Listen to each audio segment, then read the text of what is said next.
Welcome, everyone, to another edition of Unravel Your Mind.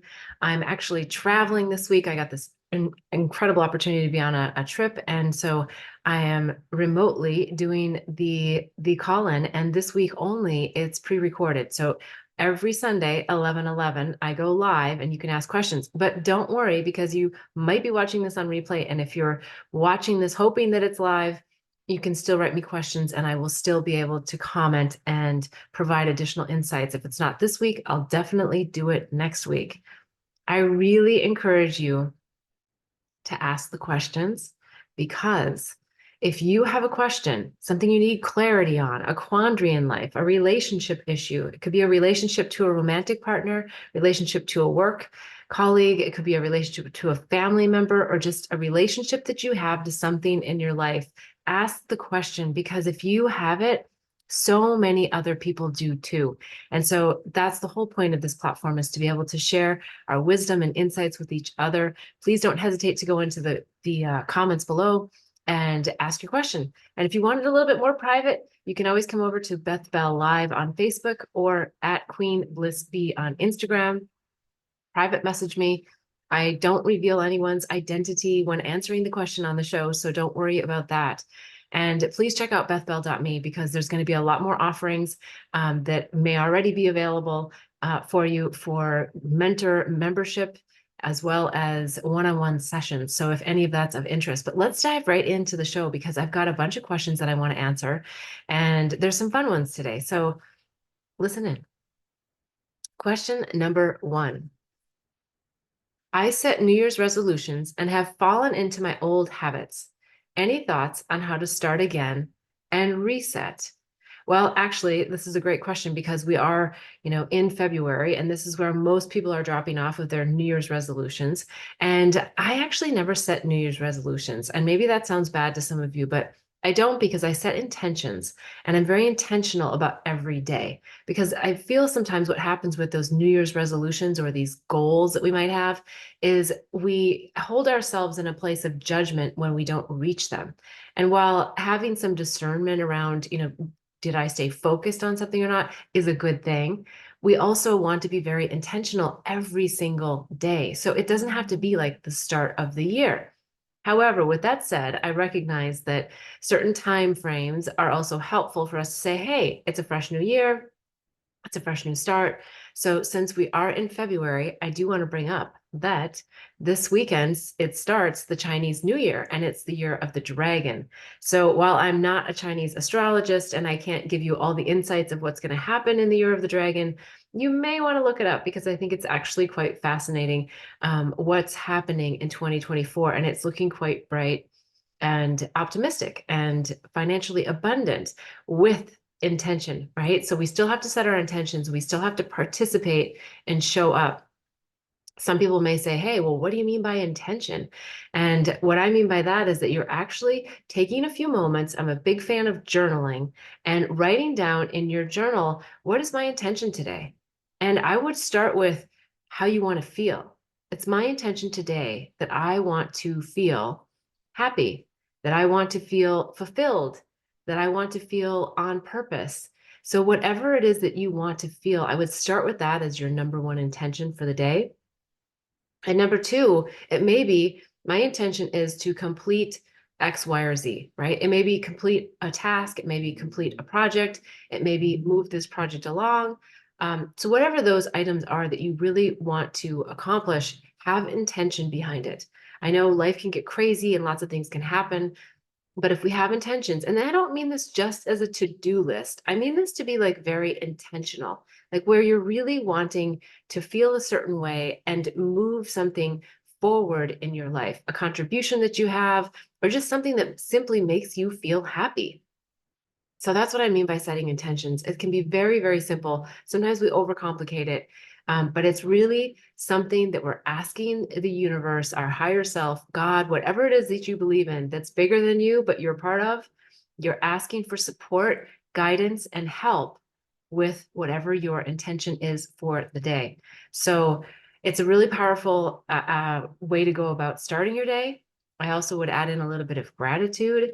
Be grateful for what maybe you had yesterday, if you want to look in reflection, or what you have right now. I'm very grateful for clean air, this beautiful sunshine that's, putting a really incredible stream of light across my chest. It makes me feel like I'm super connected to the entire universe, and my superpowers are here on display. So be grateful for the things that you have in your life. Sometimes it's as simple as clean feet.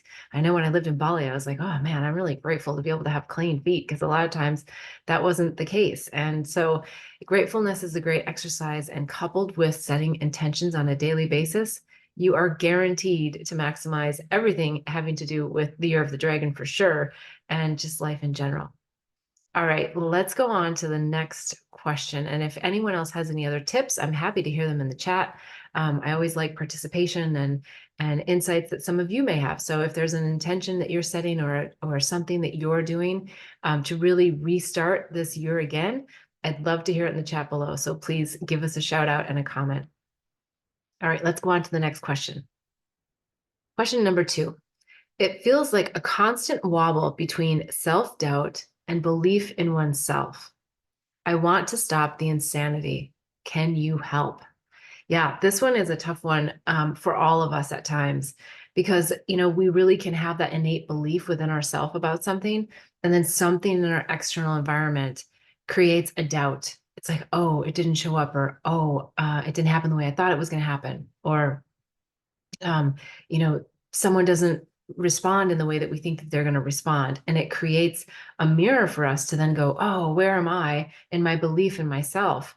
Where is this all coming to? Am I really on the right course? And that creates more and more doubt. And so the trick is is to really disconnect from your external environment, in a sense, not completely, because you're still here, you're still human, you're still having a life experience, but where you're looking at everything that's happening to you literally as a mirror. I know you guys have heard this a million times, because it's such a basic analogy about everything being a mirror, especially when we're talking about relationships, but they're here to show us some aspect about ourselves. And in some cases, it's to, I don't really like the word test us, but to give us a little bit of an opportunity to see exactly where we are on the journey. Is that still triggering me? How do I feel about that? So there's lots of opportunity here for us to not look just at our external environment, and to stay very internal, right? And that comes with meditation, that comes with quieting the mind. And look, I've talked about this many times before. I've struggled throughout the years of quieting my mind, especially in the beginning. And one of the things that the universe gave to me as a gift is flower photography, observational flower photography. It changed my life. I was able to really quiet my mind because I was so connected to the flower and the photograph, and I would get right in there and get really close to the flower, and my lens, could take a really close-up photo, and I would see things in the flower that I wouldn't normally see just walking by, or even just stopping for a quick nanosecond and continuing to go. So it really helped me to stay very focused on the now. So for you, it might be surfing, it might be walking, it might be something that just helps you to really quiet your mind. It can simply be that you sit and cherish your breath, right? That you're just breathing in and breathing out, and feeling what that's like coming in and coming out. That brings us right back to our body awareness, and it brings us back into our inner self. And so that's the way to get past these wobbles, right? We don't ignore them, but we also don't fester on them. And we go inward and we say, what is this here to teach me? What is this situation? Even the repetitive ones, I know I've got them myself, and sometimes they are so frustrating, because I'm like, why is this showing up again? Because there's still something there for me, still something that I need to just not be attached to in my external world not necessarily showing me what I think it should be, right? It's about having that feeling internally of, what do I want to feel about a situation, and not judging whether the external world is bringing it or not. Eventually, the law of attraction, we know, will bring it to us. We have to stay the course to really be deep inside and really be introspective, and to believe in what it is that we're asking the universe for, because abundance is our birthright. Whatever it is that you are asking for in abundance, it is our birthright. So it's really staying the course of coming back inside and not looking to our external world to validate everything, continuing to the feeling inside that we want to have. So it's a practice, right? It's a practice that we need to practice every single day. And I guarantee you, I know in the beginning when I started first doing a lot of manifesting, honestly, I think things came kind of easily and I was able to like get things right away. I've probably told this story too, but my Vespa, when I had my shop in Bali, one day I was doing a meditation and I got this vision to buy a Vespa and to put my shop name on it. And I was like, what? There's not even any Vespas here on Bali. Like I mean, there was, but like very few motorbikes are Vespas. And literally within the week, if not a few days, there was a Vespa parked right out front of my shop, and it was the owner of the building. And I said, "Where did you get that Vespa?" And he said, "I just got it from my friend." And I said, "Can I buy it from you?" And he said, "Yes."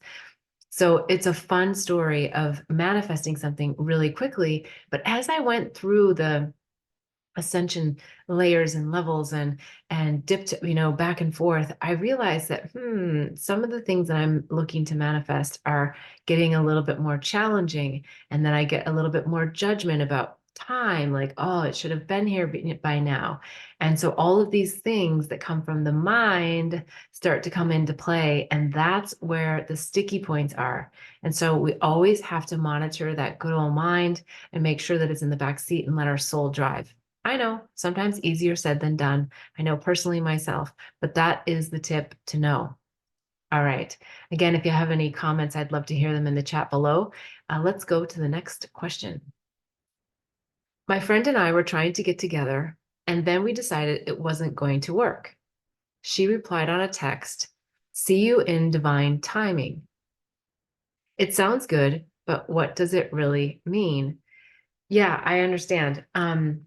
We speak these languages sometimes and other people are like, what are you talking about? And timing simply means that there was something that was sticky between us that wasn't working, her schedule, my schedule, the location, whatever it was, and it didn't feel like it was natural and in flow. And so divine timing simply means that we're going to release any judgments about, oh, she's not making the effort to come to me, or this or that, like whatever those little narratives are. No, we're eliminating that and just saying, let's let the divine take care of this. Let's surrender into this moment that this isn't meant to be right now. And when it is right, it will happen and it'll be with ease and grace and it'll just flow. So it doesn't have to feel like we're really having to work hard to make our schedules mesh. I mean, yes, sometimes we have to put a little effort into it. I'm not saying that we don't ever, try. I'm just saying that, when it's in alignment, it just happens. And the more we practice that, the more our whole life can be in alignment. So divine timing is not your timing, not when you want something to happen, but when it's right for all parties involved for this situation to align, the person, place, or thing. All right. I'd love to hear your thoughts in the comments below. Let's go on to the next question. I saw your YouTube post about the Grammys. I too think we've become too numb to what's going on in the world. How can we care without losing energy over it? Yeah, I was kind of surprised actually that I did that post because I don't usually get involved in these kinds of things. And I honestly, I haven't watched the Grammys in so many years. I haven't had a TV since 2005. And so for me to sit and watch the Grammys was kind of a big deal.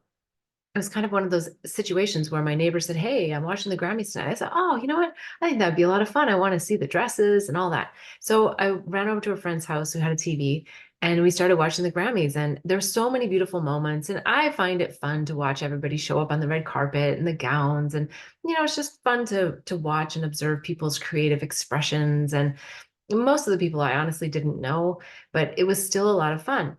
There was lots of presentations, I'll say, but no, I mean like performances that were beautiful. They had a lot of just legends that were singing at the Grammys. And so for all of that, a lot of women won. It was just an amazing Grammys in so many ways. And I so appreciated that. And I love that part of it. But what I saw was so incredible when it came to some of the performances when they had, Travis Scott slamming chairs. Later someone told me, oh, well, he was slamming chairs because he was upset that he wasn't being seen or whatever. And I was like, yeah. And doesn't that just tell us that's not the way to behave because we don't get something that we think we deserve, to go and create violence over it in any way, shape, or form? And yet we're making this a performance on stage. So I really want to have that fair balance that there was beautiful things about it, but I also just felt like we really got to just take this to another level. And we have to really show our youth and our adults that violence and blood and all of this stuff, right? I mean, the other lady was doing a song, I guess it was about vampires, and she had blood on her face. It was fake blood and blood going down the walls and all these crazy things. And it's just, is it really something that we need to see in our psyche? But I think also more importantly that it's just something that plants a seed. And the reason why I haven't had a TV since 2005 is I wanted to start mind monitoring. I wanted to see what was going on in my own mind, that internal world. What am I thinking about? And I also wanted to be really aware and intentional about what I allowed myself to be exposed to. And that meant that I wasn't interested in TV any longer. It just happened to me one day. I was like, I just don't want to sit in front of this TV and let these programs program my mind about what I should think or feel left out about, or, any of those thoughts, or what I think I should have, or how I should be living my life, or how someone has something I don't, or any of those things. Like, I just really wanted to step beyond those concepts. And now, years later, I realize how grateful I am that I had that wisdom to stop watching the TV and to be really intentional about what music I listen to. What are the lyrics? What are the programs that I listen to? Are they programs that make me feel good? Because a lot of times people are watching programs just to be entertained. I'm not saying that we shouldn't be entertained. I'm saying that be careful what you're entertaining yourself with, because all of those ideations that they're showing you create an imprint in your mind. And when we start imprinting on the masses that it's okay to be, and then the other one was killing your ex, to be killing your ex. No, do the work. Do this soul work and find out what was it that I called this person in for in my life, for them to create such disharmony for me and to crack my heart wide open. Find the lessons. So I know that we're all wanting to be entertained and we all like to be dramatic, but I think we really have to take a pulse on this. I think we really want to just look at ourselves. I'm not looking to say what's right or wrong with the Grammys or not. I'm just saying that if you are a conscious person and you want to help humanity heal and you want to contribute to planet Earth, I think we got to just be really, really careful about what we expose ourselves to and encourage others to really have this lens, because I talk to a lot of friends who I admire and adore. They said, I didn't see what you saw. And I was like, that's exactly the point, is people aren't seeing what I saw because we're so numb to it. If you're watching this stuff all the time, then a lot of these things are just like, okay, yeah, well, that happens, that happens. Like, of course, we're slitting people's throats right on, national TV and on a program that a lot of people watch and look to for admirers, as influencers, I guess is the word I'm looking for. So I'm just suggesting, like, hey, can we just have a little bit more awareness around what we're exposing ourselves to and take that responsibility? And also have the awareness when it comes to, what we're exposing other people maybe in our household to see, and just what we're supporting. Like, are we clapping at things that aren't actually something that we think is the right thing to do? I mean, people would go to jail for slitting other people's throats over heartbreak. It doesn't justify it, just, but being on the Grammys and then everybody clapping. And then I think that song actually won a Grammy. So let's just think about that. I mean, afterwards, the last thing I'll say is that I also was like, we really need a category at the Grammys for music that raises our vibration. Like, we should have like a sound bowl healing category, or megahertz frequencies, healing frequencies. What are the things that actually raise our vibration? Or maybe the categories are like, what is the happiest feel good song that came out this year? Like, maybe the categories need to change. Like, what are the songs that are uplifting our hearts? That's what I remember. And again, I haven't watched the Grammys in a long time, but I remember all the beautiful songs that were, some of them were about heartbreak and big love and all of that stuff, but they were things that made us feel good and made us feel aspirational to want to experience an open heart. That's all I'm saying. All right, let's see. How can we care without losing energy over it? Well, just don't. fight it. We're not here to fight it. We're not here to pick a side, like I'm on this side, or I like the Grammys and I didn't, or I saw that and you didn't. No, I mean, that wasn't my point, was to get people to be on my side, to say yes. My point was is to just simply bring awareness. So stay out of the fight. Um, because the two worlds are separating, and the people who want to be in the depths of separation and just see everyone and everything is separate are going to be in the war and the heartbreak and the depths of the cesspool. The people who are wanting to be on the ascension journey and the unity, they're going to be there. And the people in the middle are still making some choices and still trying to figure out, like, where do I want to go with this? And I think my message is, come to the light, come to unity, come to a place where everything can be lighter and brighter and in love, and where we can care about each other as community, as opposed to separate ourselves from one another. All right, if you haven't seen that clip, I encourage you to go check it out. I got a little hot about it all, and a lot of emotion came through, but I just felt so inspired after my spin class that day, and I was like, you know what? I'm just gonna say it like I feel it and let it go, and the naysayers can naysay and the supporters can support, and it really doesn't matter. It's just to bring awareness. All right. I'd love to know what you guys all think about the Grammys, and if you watch them, and if you watch the video, and just what you thought in general, and where are we headed with music, and what are your solutions as to how we can leverage music? Because music is one of the most incredible ways that we can shift our state. We can shift it up or we can shift it down. And I'd like to think that we want to shift it up and be expansive and open our heart and feel great about life and feel great about our contribution. So I would love to hear your comments below. So please let me know. I look forward to it. All right, let's go on to the next question. Ooh, this is a good one. Do you think Taylor Swift and Travis Kelce are going to get married and stay married? Well, I admittedly I am a Swiftie. I'm maybe not like the extreme Swiftie. I just happen to like Taylor Swift's music, and I think she's an amazing artist. And I really appreciate all that she's done to really push through some of the real hard constructs of what's happening in the music industry and to really challenge. So I adore her for all of that. And I think that really, there's two main things I want to say about this couple. One is it's such a great example of the romantic love illusion in so many ways. All the Swifties out there are like, oh, swooning over, the dream guy, like, the knight in shining armor idea. And I'm just here to say that that is not what it's all about at the end of the day. It is about self-love, and it is about going inward and really unleashing your innate gifts that you came here to share with humanity.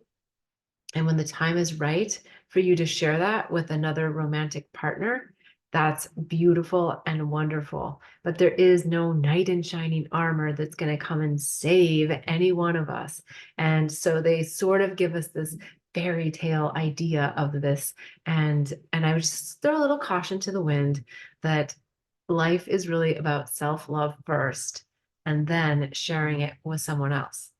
Now, with that said, I think the beauty of the couple is that I don't know them personally, but I think they do have a lot of self-love, even if it's from the ego, even if they're not highly spiritual people and they're not, consciously talking about self-love in the way that we do a lot of times on this show, but they have a lot of admiration for themselves and what it is that they came here to contribute. One came for music and one came for football, and they both know what they came here for. So I think that and their love for their craft can bring a really strong partnership for them to just support each other. I remember years ago when Eat, Pray, Love was super popular. Elizabeth Gilbert was interviewed once, and she said, someone was asking her, like, what's the advice for finding, your soulmate or your partner or whatever. And I remember what she said was, I'm just looking and encouraging others to look for someone who's going to champion them. She said, I wanted someone who was going to champion me, who I am, what I'm here to do, what I'm here to contribute. And so I think, Taylor Swift is like the quintessential cheerleader, right? On so many levels. And so she's here to cheer him on, and he's here to cheer her on and protect her in other ways, right? So I think that it could be an incredible support system.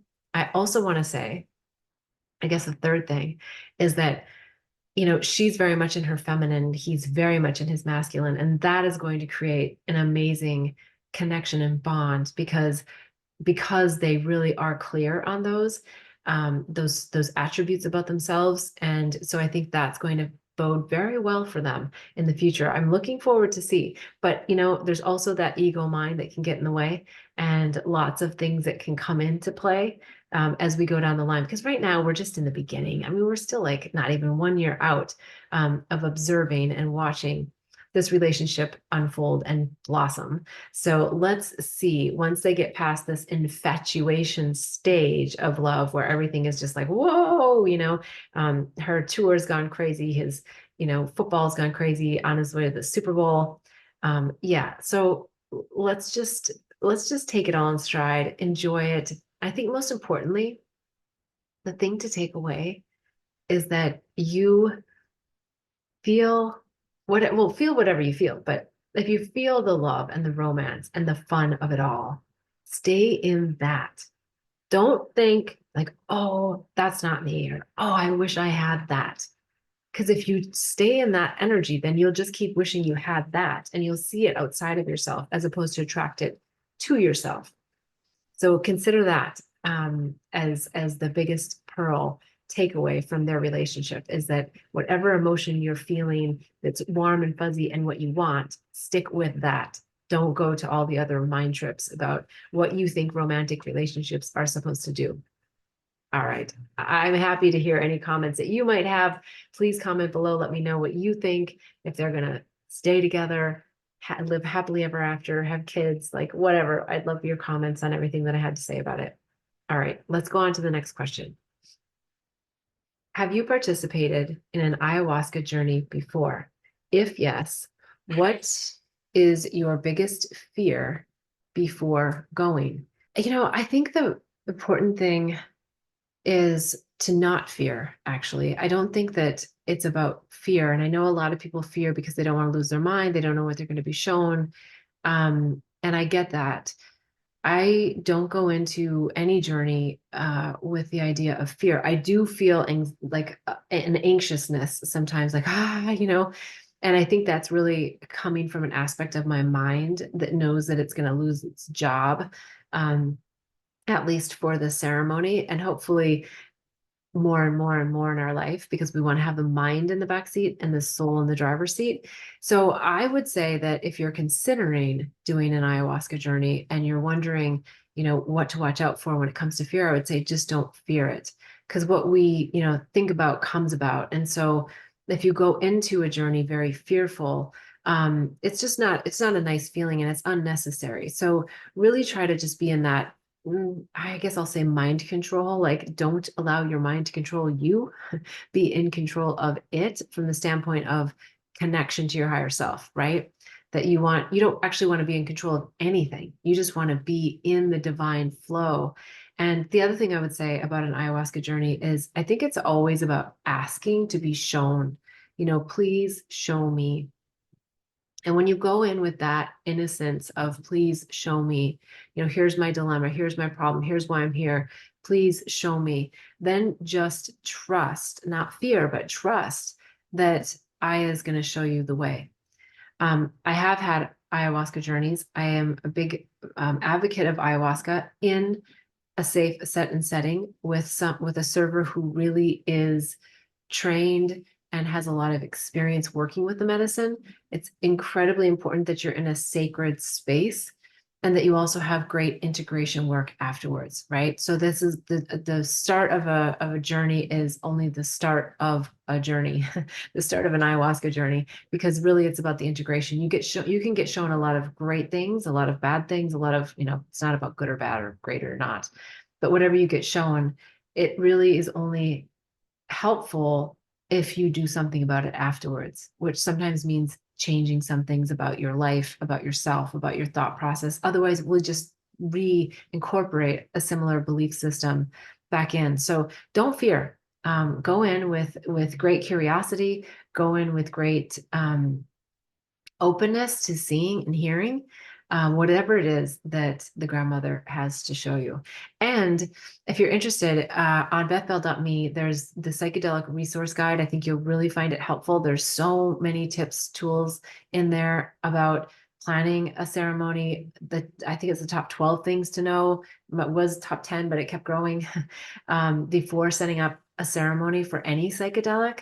So bethbell.me, the psychedelic resource guide, is an incredible guide to help you really answer some questions before going in. And even if you're a seasoned psychonaut, I think there's still some great pearls of wisdom in there. All right. Again, if you have any thoughts or comments, I'm happy to hear them down below. Please let me know. And we'll move on to the next question. What is the best way to support your friends as they grieve? Well, this question is coming from someone that I actually know, so I know who asked this question, which is helpful because I get a little bit more context. And what I would say is, because I know that this person has also lost a parent very recently, is show them the way. And what I mean by that is you do your grieving with them. When we show others how we allow ourselves to be vulnerable and we allow ourselves to let that emotion come out and allow ourselves to feel the feelings, that speaks volumes. That's bigger than any word that you could say. It's almost right up there with giving them a hug and letting them know that they're cared for and that they're not alone. So that would be my first thing, is show them the way, show them how to be vulnerable with your emotions. And second, really be overly giving in your affection and love for them, assuming that they're okay with that. Not everybody is, but if they're not okay with hugs and like a lot of physical contact, then maybe it's just the touching of the hand, right? Because what that does is it brings people back into their body. When your hand touches my hand, it brings my awareness right here because I can feel your touch, and that speaks volumes. I can feel your hug. I can feel your love. And maybe it's just sitting next to each other, close to each other on the sofa as you're watching something, right? And the third thing I'll say is, I think watching something together that is not just an entertainment distraction, but that is uplifting, maybe a story that's heartfelt, something that kind of shifts you out for a moment of the depths of it. So assuming that you've done 1 and 2, which is probably cry it out a little bit together, touch and hold each other, whatever's appropriate for your relationship. And then 3, doing a few things that are a little bit distracting, that get you out of the rabbit hole of the feelings that you're enduring.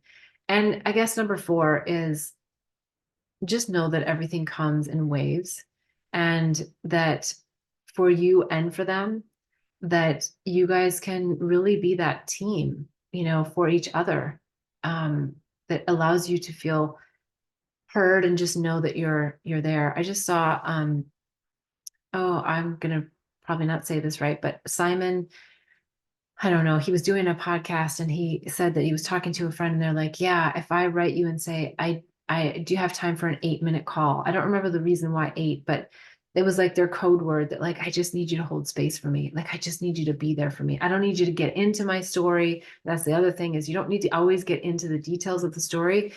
Go back to how you feel. Just like, how do you feel? Not the details around what they did, what happened, but just like, how are you feeling? And just really, really get into those feelings and allow yourself to feel the feelings and let them out. Because what we get taught to do a lot of times is just put that Band-Aid on and to not feel the feelings. And I guarantee you, whatever you don't feel is going to go deep within you, and it's going to stay in you at a cellular level, and it's going to come up one way or another at some point in time. And a lot of times, the longer an emotion is suppressed, and especially when compacted with other emotions, it results in anger. Anger is a suppressed emotion. That's why people get angry, because they haven't felt heard, seen. They haven't experienced their own emotion, and they've shoved it down, shoved it down, shoved it down. So don't do this. Let it out. Feel it. And of course, in a safe space, but you're with people that you love and you adore. And so be with them and spend as much time with them as you can. that makes sense for everybody involved. And I think you guys are on a really great trajectory to heal a lot of wounds of your own and together. So what a beautiful thing. All right, let's go on to the next question. Do you believe tarot card readings are true? How can the group or non-specific readings be true for everyone? Great question. I love tarot cards. I didn't before. I thought they were like Ouija boards. And if you haven't read my book, Angels, Herpes, and Psychedelics, you'll see how I stumbled into tarot cards after being really resistant. Like, oh my gosh, they're like, speaking with spirits, and I don't want to do that. Tarot cards were very helpful to me many years ago, and I'm a big fan now. But I don't rely on tarot cards. I don't rely on any cards. You know what I rely on is my higher self and my connection to that. And that is what this show is all about, is to get us through any of these relationship distractions and, or most importantly, the lessons, right, that are coming forward through these relationships that we have to love and to life and to work and to colleagues and family and friends and lovers. So tarot cards can be very true. Back to the question. I digressed a little bit. Tarot cards can be very true for everybody. But remember, when you're doing like a group reading, when you're maybe online, you're listening to somebody who's doing like, what's the reading for January for Gemini? I've done this before where I have a lot of Gemini friends and I'm a Gemini. And we compare notes like, hey, did that resonate for you? I was like, oh my God, I was spot on. And I'm thinking, how can it be spot on for you when it was spot on for me? And so that's the fun and the beauty of it all wrapped up into one, is that because we all view things from a different lens, there's some similarities about like some of the bigger aspects that are happening, but then there's the lens of yours of which you see it differently. So, that whole, I guess, I don't know, you've probably heard this analogy before where somebody, comes into a store, robs the store, and leaves. And the 5 witnesses or the 3 witnesses all have a different description of the person, but they all saw the same person, right? It was the same person that robbed the store, but they all saw something different because they were seeing it through their lens of perception. And that's what's happening with tarot cards and group readings, is that there's still something in each reading that resonates for each person just slightly differently because of their lens of which they're viewing it. So yes, reading the whole energetic field, you're going to find some tidbits and some snippets that are valuable to you, and so is your other fellow zodiac signs. So they can be very legit. It also, it depends upon the reader, because the reader, and this is also another really important thing, they put their lens on the cards that they're flipping, right? So that's why different tarot card readers have sometimes some similarities, but sometimes some differences, right? Because their lens of perception is different. And so they're going to see different cards in different ways. But oftentimes, if you look at it, the themes are there. And it's interesting how it happens. And everyone has free will. So just because a tarot card person says that this is what's going to happen, da, da, da, or you have this opportunity for, a new partner or money or career or whatever, it's still about what choices you are making in your reality and the free will that you are exercising. So there are windows of opportunity. So let me end with that on tarot cards, that tarot cards are really an incredible guide for us. They guide us with some pockets of energy and timing in our life that something might be optimal. So for example, you could plant a tulip. Oh gosh, I think I say these analogies wrong, but you could plant a tulip at the wrong time of year and it's not going to come up, right? So, or a spring flower that you have to plant in April. If you plant it in December in North Dakota, it's not going to come up, right? So there's optimal times when the energies and all of the systems that are invisible to us are aligned. It's a go. And sometimes when they're not aligned, it's like, no, just sit back, let the magic of Mother Nature take its course and the energies and the planets, and then the time will come later. So that's where tarot cards can be really, really great, because they provide some guidance, that gives us just some of the openings and some of the times when we can take action or maybe just sit back. And so it does provide us some incredible guidance. So I would love to hear what you think. And if you have any favorite tarot card readers, please put them in the comments below. I certainly have mine. So if you want to know who mine are, I'm happy to share them, but I want to hear from you first. Let me know that you want them and I'll put them in the comments or send them to you in a message. All right. I think we're down to the end of the show. Again, thank you for your questions. Your questions are everyone else's questions in some way, shape, or form. There's so much to glean from one another that I really encourage you, even if it's not your question, but it's something you're like, yeah, I see a lot of people pondering this.